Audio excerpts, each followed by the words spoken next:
ಇನ್ನು ಕೆಪಿಸಿಸಿ ಅಧ್ಯಕ್ಷ ಸ್ಥಾನಕ್ಕೆ ಸಂಬಂಧಪಟ್ಟಂತೆ ಕೆಎನ್ ರಾಜಣ್ಣ ಅವರು ಕೆಲವು ಸ್ಪಷ್ಟೀಕರಣಗಳನ್ನು ಕೊಟ್ಟಿದ್ದಾರೆ. ಅಧ್ಯಕ್ಷ ಸ್ಥಾನ ನನ್ನ ಹಣೆಯಲ್ಲಿ ಬರೆದಿದ್ರೆ ಅದು ಸಿಕ್ಕೇ ಸಿಗುತ್ತೆ, ಅದನ್ನು ಯಾರು ತಪ್ಪಿಸೋದಕ್ಕೂ ಆಗೋದಿಲ್ಲ.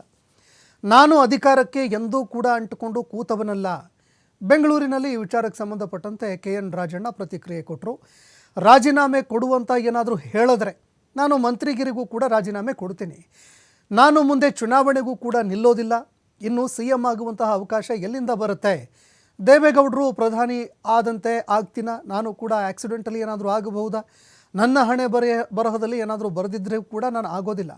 ನಾನು ಚುನಾವಣೆಗೆ ನಿಲ್ಲೋದಿಲ್ಲ, ಇನ್ನೆಲ್ಲಿ ಕನಸು ಕಾಣೋದು ಕುರ್ಚಿಗಾಗಿ ಅಂತ ಒಂದು ರೀತಿಯಾಗಿ ರಾಜಕೀಯದಿಂದ ನಿವೃತ್ತಿಯಾಗುವಂತಹ ವಿಚಾರಕ್ಕೆ ಸಂಬಂಧಪಟ್ಟಂತೆ ಮಾತನಾಡಿದ್ದಾರೆ.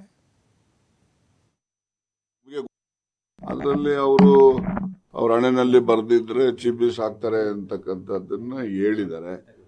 ಅವ್ರ ಹಣೆನಲ್ಲಿ ಬರೆದಿದ್ರೆ ಚೀಫ್ ಮಿನಿಸ್ಟರ್ ಆಗ್ತಾರೆ ಅನ್ನೋದ್ರಲ್ಲಿ ಅದರಲ್ಲಿ ಏನು ಅಸತ್ಯ ಇದೆ? ಅವ್ರೇನು ಹಾಗೆ ಆಗ್ತಾರೆ ಅಂತಾನೂ ಹೇಳಿಲ್ಲ, ಆಗೋದೇ ಇಲ್ಲ ಅಂತಾನೂ ಹೇಳಿಲ್ಲ.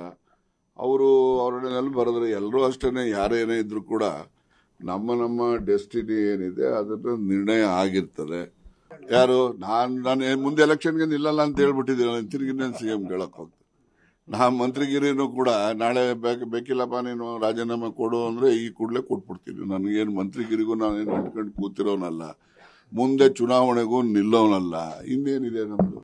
ಮತ್ತೆ ನಾವು ಏನೆಲ್ಲ ಸಾಧ್ಯತೆ ಇದೇವೆ ಅಂತಕ್ಕಂಥದ್ದು ನಮಗೆ ಗೊತ್ತಿರೋವಾಗ ನಾವ್ಯಾಕಪ್ಪ ಕೇಳಕ್ಕಾಗ್ತದೆ?